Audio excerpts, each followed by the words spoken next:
और एक बड़ी खबर देहरादून से है, जहां पर राजधानी में बदमाशों के हौसले बुलंद दिखाई दे रहे हैं। कैबिनेट मंत्री प्रेमचंद अग्रवाल के रिश्तेदार के घर पर दिन दहाड़े बड़ी डकैती हुई है। यहाँ पर डोईवाला इलाके में ये वारदात हुई है। प्रेमचंद अग्रवाल के चचेरे भाई के घर पर दिन दहाड़े बदमाश घुसे, तमंचे और छुरी की नोक पर डकैती को अंजाम दिया गया। इस दौरान घर में एक महिला और 2 नौकरानी थी, जिन्हें बंधक बनाया गया और वारदात को अंजाम दिया गया। शीशपाल अग्रवाल के घर पर सुबह 11 बजे डकैती की वारदात हुई है। डकैतों ने खुद को शीशपाल का रिश्तेदार बताया और घर में दाखिल हुए। कुछ देर बाद बदमाशों की संख्या बढ़ती चली गई और फिर हथियारों के बल पर तिजोरी से नकदी और ज्वेलरी पर हाथ साफ कर दिया, जिसके बाद खुद कैबिनेट मंत्री भी अपने चचेरे भाई के घर पर पहुंचे।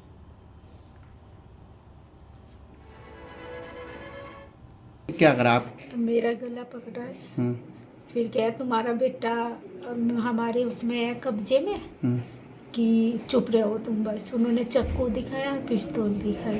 पिस्टल भी दी? हाँ जी। तो आप लोग कितने थे उस समय यहाँ पर? मैं थी, 2 काम वालियाँ थी। अच्छा, वो लोग कितने रहे होंगे? वो 6 जने थे। कहा भी है ये हमारे लिए भी चुनौती है, पुलिस के लिए भी चुनौती है।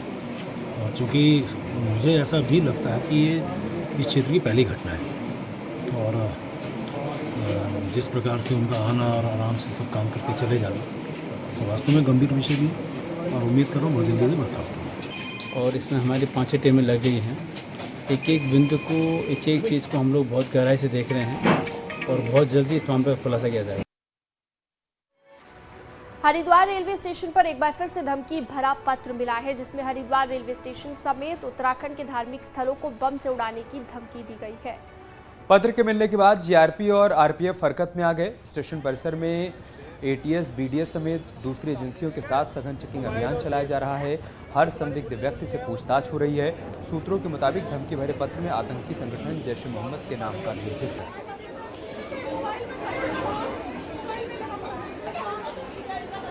अभी एक साधारण डाक से यहाँ स्टेशन अधीक्षक को लगभग 3:45 बजे एक पत्र प्राप्त होता है, जिसमें कि हरिद्वार रेलवे स्टेशन और अन्य कई रेलवे स्टेशन का उत्तराखंड में जिक्र किया गया है। हमारे धाम का भी इसमें जिक्र किया गया है और ऐसा जिक्र है कि उनको बम से उड़ाने की धमकी है।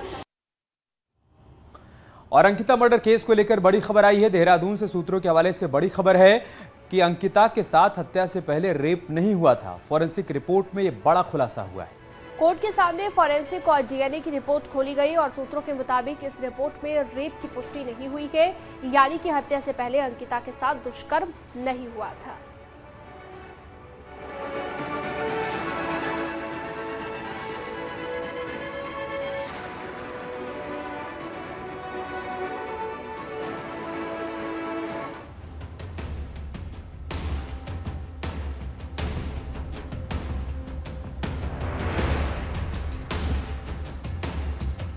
पौड़ी की बेटी अंकिता भंडारी की मौत को महीना बीत रहा है। वक्त की रफ्तार से जांच भी आगे बढ़ रही है और आरोपियों पर शिकंजा भी कसता जा रहा है।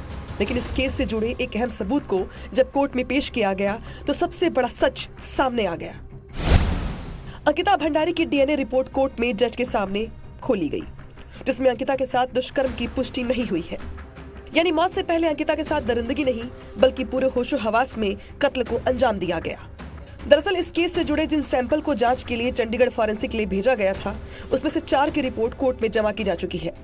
वहीं अब डीएनए रिपोर्ट आने से ये साफ हो गया है कि अंकिता के मर्डर से पहले हत्यारोपियों ने किसी घिनौनी वारदात को अंजाम नहीं दिया था।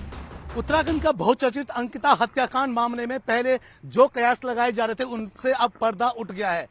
डीएनए रिपोर्ट अंकिता की आ गई है, जिसमें साफ तौर पे ये लिखा गया कि अंकिता के साथ किसी भी प्रकार का अनैतिक कार्य नहीं हुआ है। जो पहले कयास लगाए जा रहे थे कि अंकिता के साथ कहीं ना कहीं कोई रेप की घटना हुई है, उससे अब पर्दा एक तरफ से उठ गया है। भले ही अब कई और रिपोर्ट सामने आएंगी, जिसको लेकर कई खुलासे भी सामने आ सकते हैं। तो वहीं दूसरी ओर एसआईटी जल्द ही चार्जशीट फाइल करने की तैयारी में है। 500 पन्नों की चार्जशीट में करीब 30 गवाहों के बयान होंगे, जिनमें से 6 मुख्य गवाहों के पहले ही 164 के बयान कोर्ट में दर्ज करवाए जा चुके हैं। वहीं केस और मजबूत करने के लिए देहरादून एफएसएल और चंडीगढ़ सीएफएसएल लैब के 4 सैंपलों की प्रीलिमिनरी रिपोर्ट कोर्ट में दाखिल हो चुकी है। वहीं इस केस से जुड़े साइंटिफिक इलेक्ट्रॉनिक एविडेंस प्रारंभिक, जिन्हें पुलकित और उसके साथियों के अलावा रिजॉर्ट में बरामद किया गया था, इन एविडेंस को भी कोर्ट में जमा किया जा चुका है।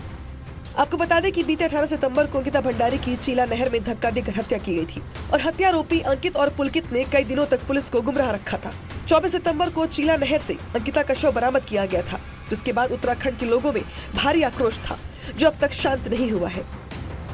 वहीं हत्या आरोपियों को 23 सितंबर को गिरफ्तार कर पौड़ी जेल भेज दिया गया था और अभी तीनों आरोपी पौड़ी जेल में बंद हैं, जबकि एसआईटी पूरे मामले की जांच कर रही है। Bureau report, news 18।